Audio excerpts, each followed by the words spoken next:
Hey guys, in this tutorial I'm going to be going over how to implement simple animations. So I haven't gone over animations yet, but it's pretty basic to do. It's not too difficult. But yeah, first in your 3D modeling program you're going to want to export preferably as an FBX, or sometimes OpenCloud works too, but I found the best results with FBX. And for animation and such, you want to animate your character with bones. I've tried animating without bones before, and it never worked for me. For whatever reason, I tried baking animations and all that, and nothing ever seemed to work. But for this ghost, I had someone else do the animations for it, so yeah. So we can go and look at our ghost real quick.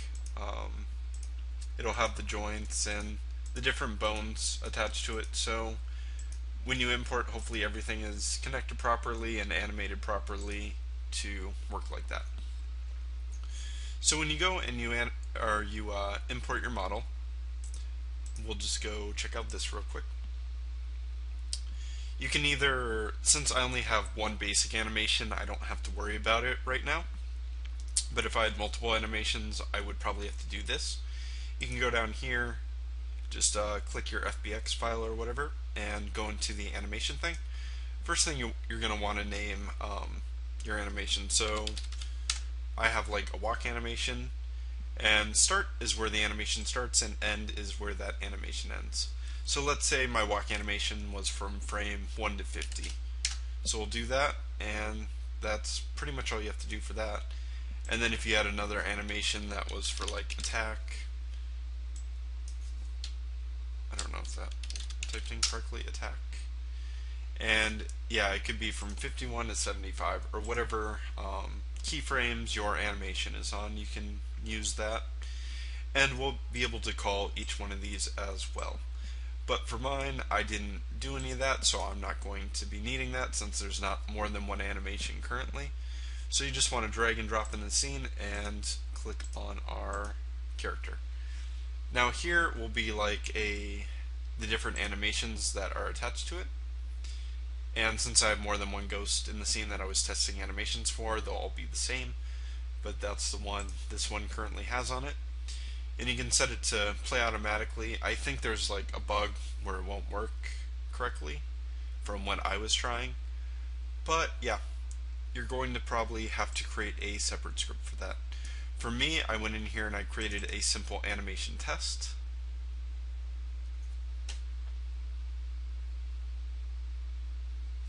So we'll let that load up real quick. So animation test, it pretty much, since this is the only animation currently on my player, we'll just take that name of that animation. And so we'll do animation.play, and it'll loop through on the update as long as the script is attached to that. So let's say you wanted like a different animation to play when you're walking or something like that. This is not going to be for my game, but just to give you an idea for your game, if you wanted to include something like that, say input.get button down, you could do W if you're doing WASD, and you could do that.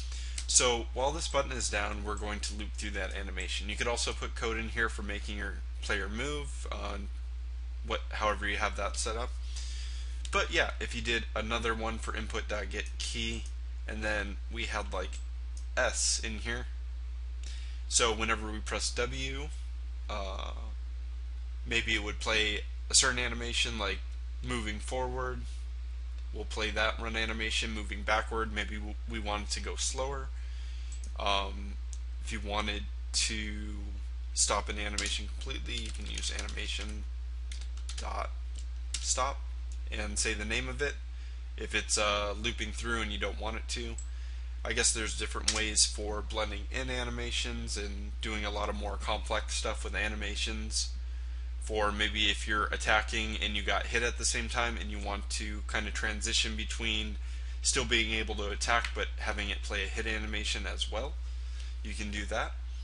But yeah, that's pretty much the basics of setting up different animations to play. So in the future, I'm going to show multiple animations on a character once my animation artist gets all his stuff done. And I can show you guys how to blend different animations together and do different stuff like that. But I figured since I haven't covered an animation tutorial yet, I should cover one, and this is pretty much just the basics for getting an animation in there, or an animated character, and playing the animations.